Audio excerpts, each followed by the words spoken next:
What's going on YouTube? It's your boy, Richie Ruckus. Richie Ruckus Beat.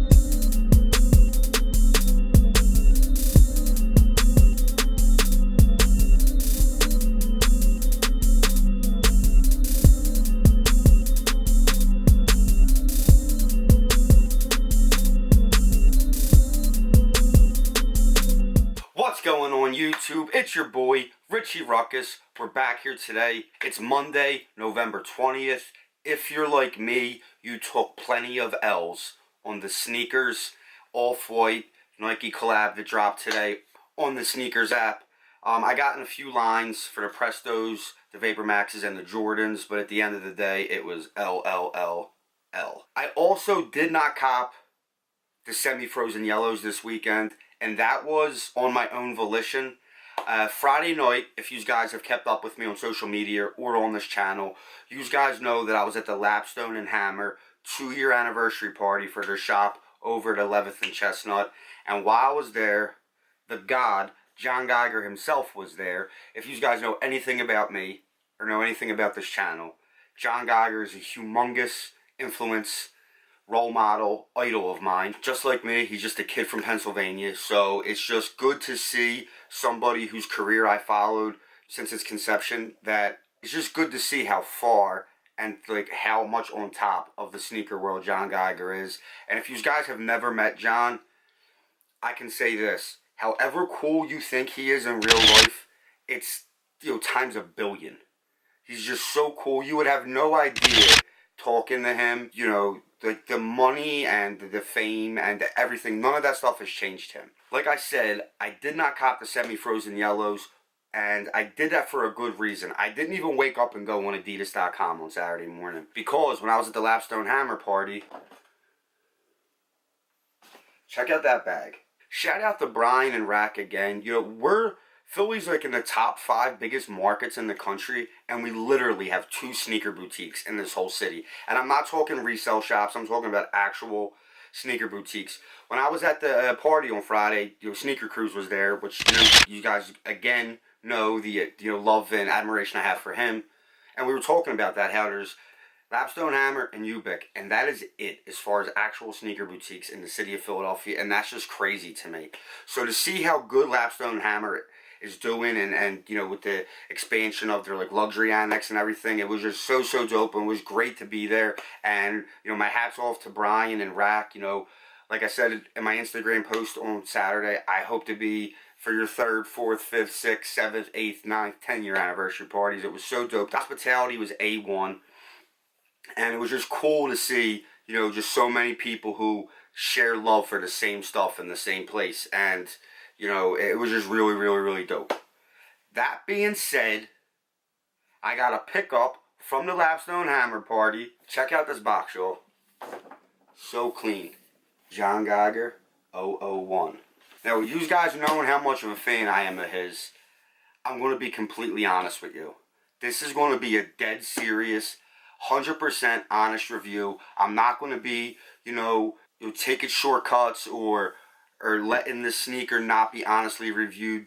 I'm going to be completely unbiased. I'm going to be completely impartial. This is going to be an honest review. Let's get a glimpse of these Warlocks. It is the John Geiger 001 in this burnt orange. It is just too clean. These did release a while back on the website, and the only reason I didn't pull the trigger is this is the one downfall I'll maybe say about the sneaker, and it's not really a downfall. Just bear with me. These retail for $595. I didn't know orange is one of these colors that you have to really see in person in order for the color, to do the color justice. Like this shirt that is what I'm wearing, this Nas History shirt, when you look at it on the website, it almost looks like that fluorescent orange, like the liner of a bomber jacket. And it's pretty close to this sneaker, actually. But, so just these, I just wanted to get them in hand, and I didn't know if I was ever going to have that opportunity. So when Friday presented itself, and they had one pair of these in a 9, I had to jump on them. The suede is from Italy, but the sneakers are made here in the U.S., so that's always a plus for me when the stuff is manufactured and made in the U.S. The quality of this suede is bananas.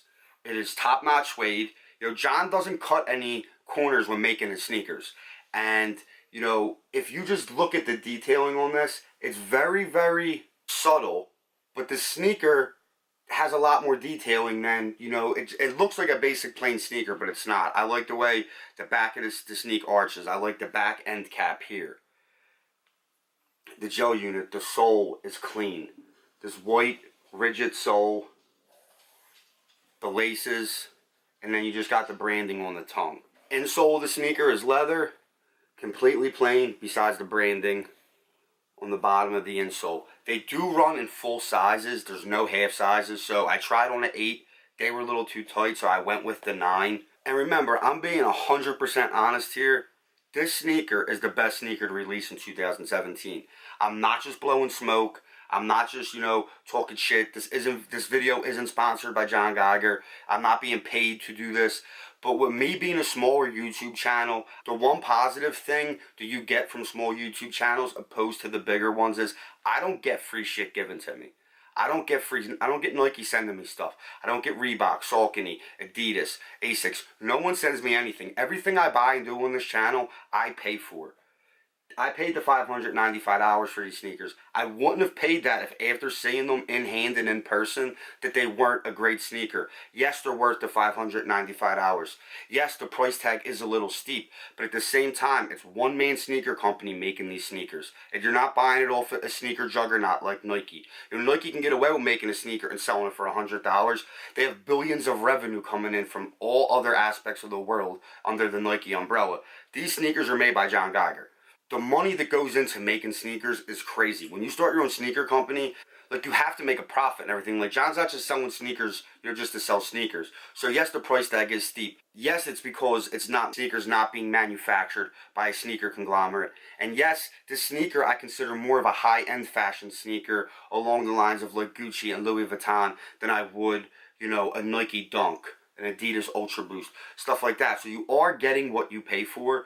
You know, if this sneaker was $100, the suede would be trash. The stitching on this, which is flawless, if you look at the stitching on these,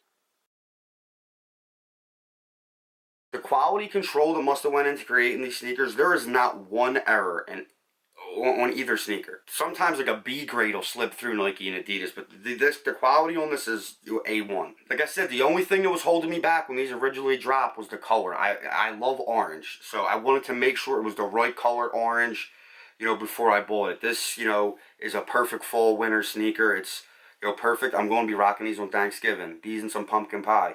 Yeah, man. Alright guys, well, I'm going to go do some on-foot shots for you. But until tomorrow, I'm Richie Ruckus. Peace.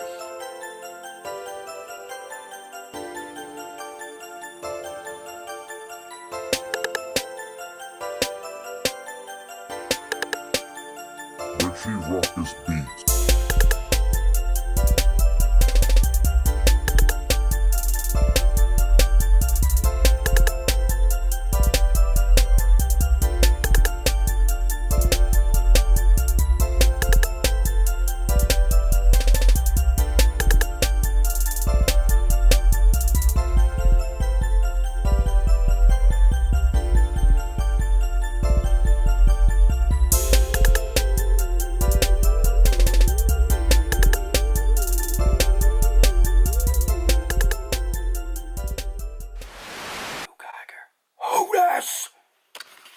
Holla.